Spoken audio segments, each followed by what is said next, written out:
కాళేశ్వరం కట్టడం కూలడం రెండూ జరిగిపోయినాయి. శ్రీ రంగనాయక సాగర్ జలాశయం కింద దాదాపు 1,10,000 ఎకరాలకు నీరు అందించేటువంటి కార్యక్రమం ఉంది.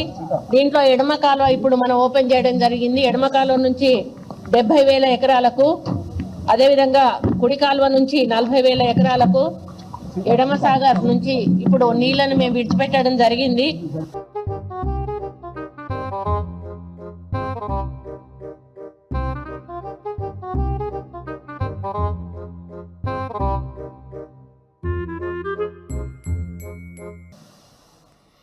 చూసింది కదా బైసాబ్, కాళేశ్వరం కట్టుడైపోయిందట, కూలుడైపోయిందట.